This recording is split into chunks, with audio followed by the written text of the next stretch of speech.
Coach, perhaps one day test match different after two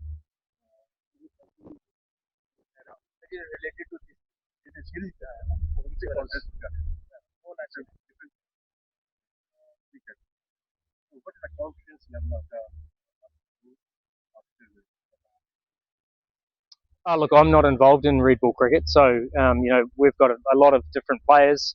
In fact, the majority of the players weren't even involved in red ball. I think there's 4 players from the test squad. We've been training in Lahore for the last 10 days, played a number of warm-up games, and very much been focused on the series. So, there's confidence in terms of our white ball. Made real good progress in the last 12 months. So we can't allow one form to flow into another. Mike, if you look at the timeline of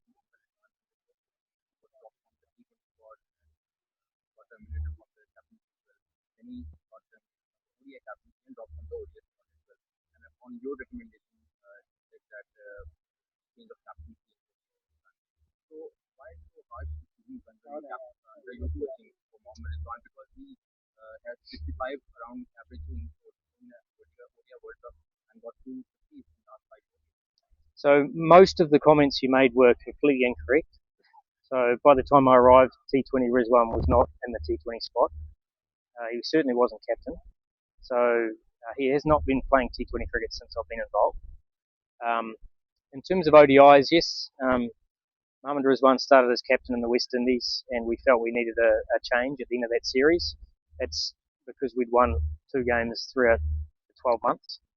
So the team hadn't performed. So I'm sure you look at 2 things. You look at individual numbers. You also look at how you can maximise the team performance. So we felt we wanted to make a change from a captaincy point of view. In terms of for this series, you would have noticed in the Bangladesh one-day series we made a number of changes to bring in some new players, and Mohammed Rizwan was still in that squad. And coming into this series, we've made a couple of other changes because in 18 months' time we have a World Cup. So we need to look at the options we have from a wicketkeeping point of view, and that was something that the selection panel decided.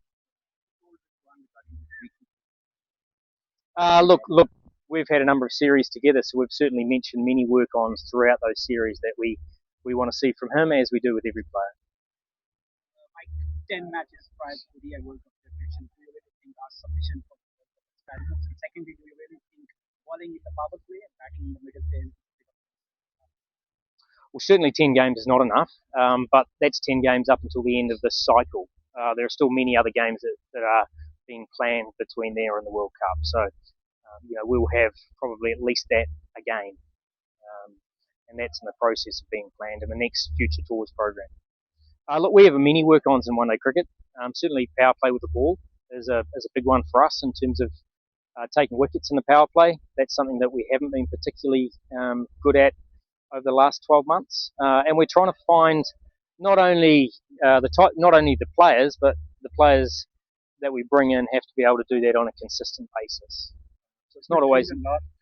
Sorry, I'm just still finishing the question. And in the batting in the middle order is definitely an area where we need to improve in terms of increasing that probably strike rate through the middle to take a little bit of pressure off at the back end from a scoring perspective. The last series before World Cup,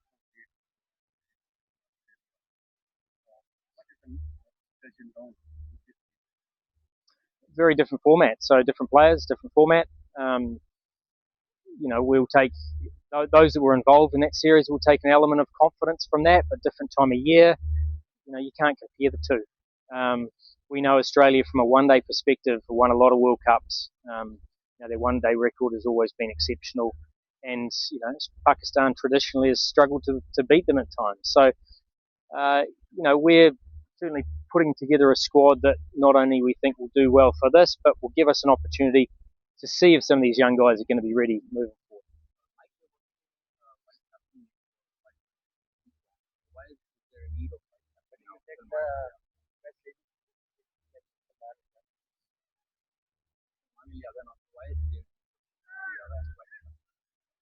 Look, I'm unsure. I'm not sure why that was done. Keeping the South African conditions during the World Cup. buy someone for the fast bowling all over Pakistan? Yeah, I mean, this is not really the series for that. I mean, the conditions at this time of year are obviously a lot drier, a lot hotter, so the need for the fast bowling all rounder. But we're trying to develop two or three. Ahmed Danielle we've brought into the squad, and he's batted at seven in different times. So he's certainly one of many that we're looking at. But as I said, we're holding a number of camps. We've got other tours outside of the national team that we can look at some players as well. So just going back to your point, I mean, Salman Ali Aga has been vice captain for the last five tours. I'm unsure about an announcement, but within the team, he's always been the vice captain. Okay, thank you.